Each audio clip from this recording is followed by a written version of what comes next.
Hello again, everybody. Rocket Rick J18. And I'm going to talk to you today about some recent card pickups that I have made over the last couple of weeks up through today. And so, not necessarily in any particular order, but I am going to bring you first, or show you first, the 1949 Leaf cards that I have acquired recently in an effort to complete that set. So without any further ado, let me bring you a look at some cards. So the first card I've got here for you is the 1949 Bowman Preacher Row, card number 162. And then I'm going to show you some more cards in the set. Here's number 167, Boris Martin. And I'm having a little trouble with the autofocus here, but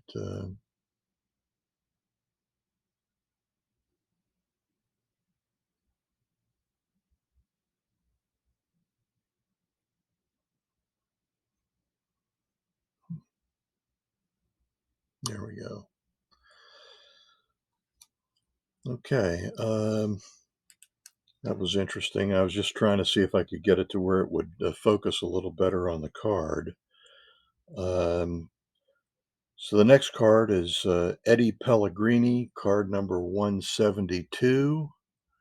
And so I'm going to get a little closer to my face and it should focus a little bit better.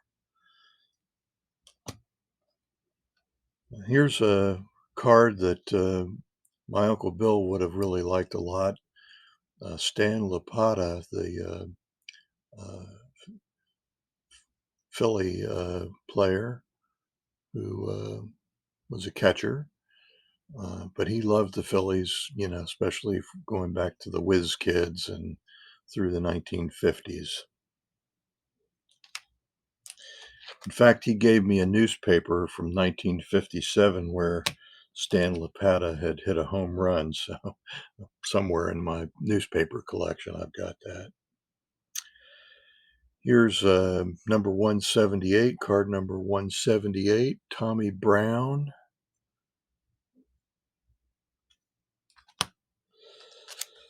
And we're going to jump to card number 180, Connie Berry.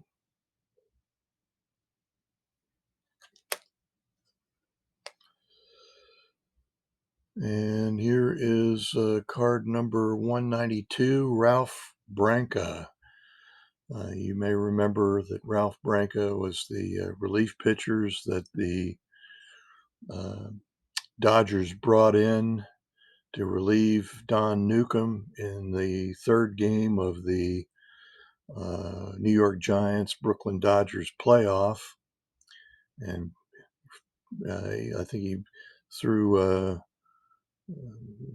one pitch to Bobby Thompson, and the second pitch he threw to him, Thompson hit it over the wall for a 3-run game-winning home run, and led to the famous call: "The Giants win the pennant. The Giants win the pennant. The Giants win the pennant." The shot heard round the world.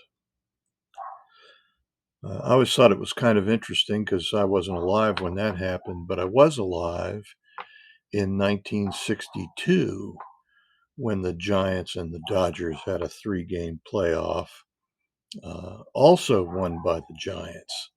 And I thought that was kind of interesting that, not only did it happen once, but it happened twice.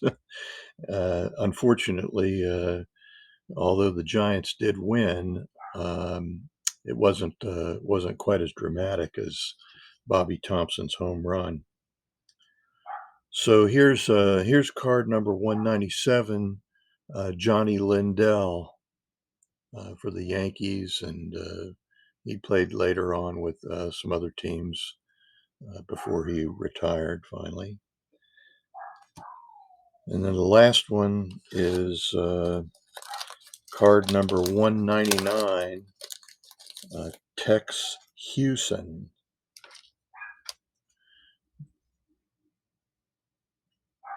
And I think this card with a couple of others that haven't come in yet, but which I did buy through eBay, brings the total number of cards needed to complete the set to 12. So I've come a long way in the last uh, 3 or 4 months, and but I've still got the super expensive cards, Duke Snyder, Satchel Paige, and then some slightly less expensive cards like the Bob Lemon rookie, the Richie Ashburn rookie. So it's gonna be a while before I complete the set. Not because there's a lot of cards left, but because several of them are probably in the what uh, Mike Baseball Collector likes to call the comma cards. Because they cost a number that has a comma in it. So that's it for the 1949 Bowman cards so far. I'm going to turn to a couple of pre-war cards that I was able to pick up, and I think they're uh, pretty neat cards. And just going to get the baggies off of them so they'll present a little bit better. The first card I'm going to show you is from the W511 set, and this is Casey Stengel. So this is like 1909, something like that. Um, and that's when he was a player with the New York Giants, Casey Stengel. And the next card is from the 1935 Goudey set, and those are four-player cards. And the top two players are the reason why I bought this card. That's the only one that I have from this set so far. And that's got Frankie Frisch, the Fordham Flash, and J. Hannah Dean, or better known as Dizzy. Uh, so they're the two guys that are the most prominent. The two down below are would be common players. And I guess I couldn't go mention the Fordham Flash without also mentioning that two of my three children hold degrees from Fordham University. So they got to see pictures and the plaques of the famous Fordham athletes, including Vince Lombardi. So there were uh, what a group of fellows that were called the Seven Blocks of Granite, of which Vince Lombardi was one. And they were very notable college players back in the 20s. So that's Frankie Frisch and Dizzy Dean. Now I'm going to turn to some modern cards and bring these up. And these are cards that I think someday might be Hall of Famers. And one of them, the first one I'm going to show you, is the 1965 Topps Richie Allen, or as he was known then when he came to Philadelphia. Although my understanding is nobody ever called him Richie Allen before he got to Philadelphia. He was always Dick Allen. And then finally one day he said, I want to be called Dick Allen because that's my name.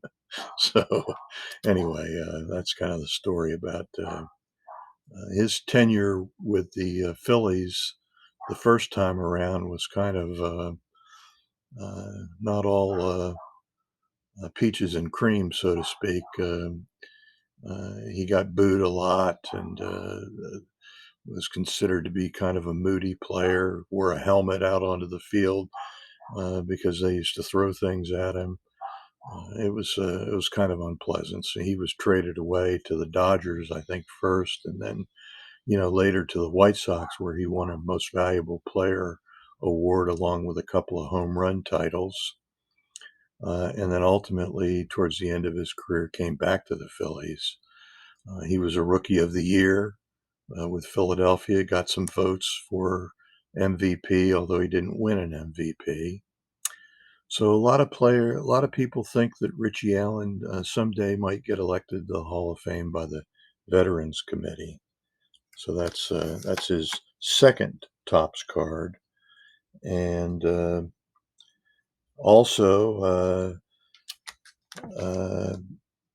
are two cards that are 2020. One's a 2020 Bowman of Anthony Volpe. It's the Bowman paper card number 139 and a gem mint 10.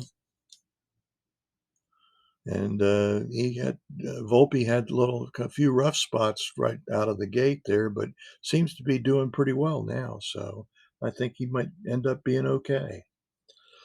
And the second card, Anthony Volpe card, is a 2020 Bowman Chrome card number 139 in a gem mint. So the only difference between these two cards is this one is chrome and the other one is paper.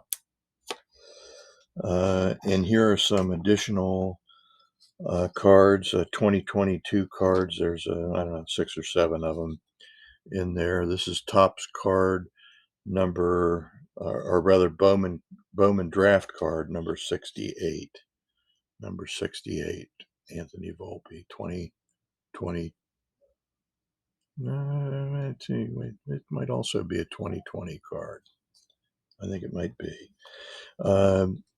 Then these two cards are Topps Now cards from 2023, and they are also Anthony Volpe cards, and it's his, I believe it's a Bowman draft or Bowman debut, rookie debut or big league debut. I'm not sure how they call it, but there's 2 of those, and I think that's kind of interesting that these Bowman Now cards are really pretty interesting, and I like them. I think they usually commemorate some event, as opposed to just being a card for that particular year.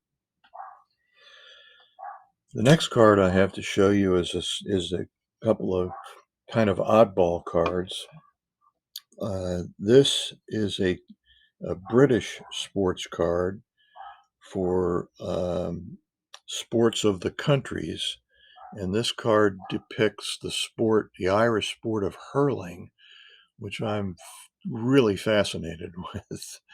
Um, and so I looked to see if there were any hurling cards, and I found this one, which obviously just depicts the sport as opposed to a particular player, and also this one, which this is one of the sportscasters cards, came out in 1977, and it also depicts the sport of hurling.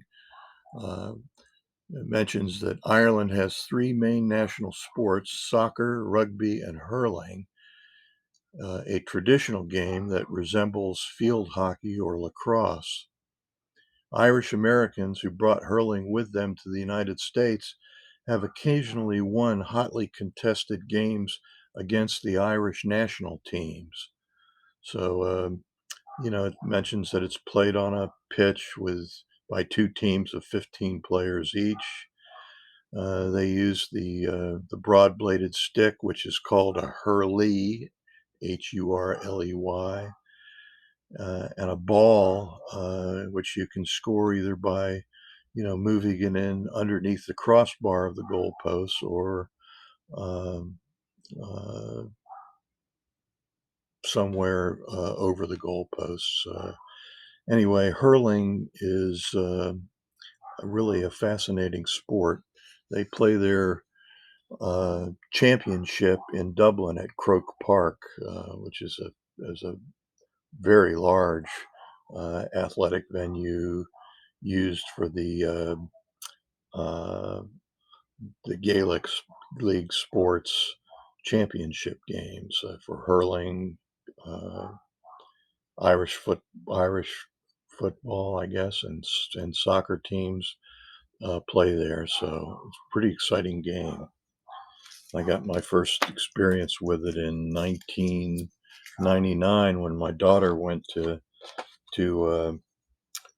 summer school at University College Dublin, and we arrived on the day that the national hurling finals were being played in Dublin. So it's kind of interesting that we just happened to be there. Um, and then the next group of cards, which I'm not going to show off all the cards, but just some of them. One is these are all from the 1977 cloth stickers set, and there's Nolan Ryan.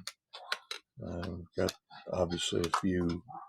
Uh, there's 55 cards in the set plus some puzzle pieces. So without going into all of them, just real quickly, here's Johnny Bench uh, and Lou Brock for the Cardinals, Steve Carlton for the Phillies.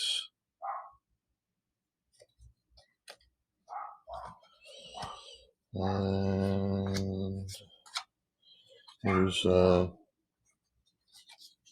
Mark the Bird Fidrich, who made his debut the season before and achieved brief, if uh,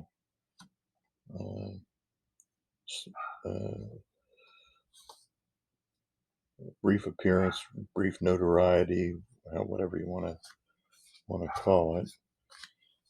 Here's Steve Garvey,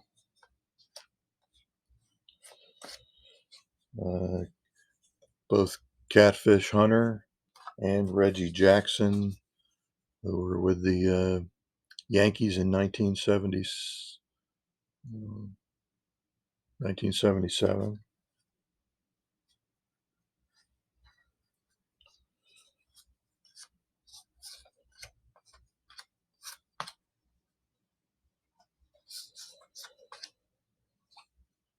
There's Joe Morgan with the Reds.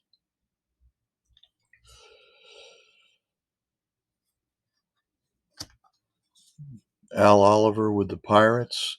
A lot of people think this guy probably deserves to be in the Hall of Fame, and I think I'm probably one of them. So I think Al Oliver has some pretty compelling statistics. Here's Jim Palmer. So there are a number of others. Like I said, there's 55 cards in the set, plus 22 more puzzle pieces.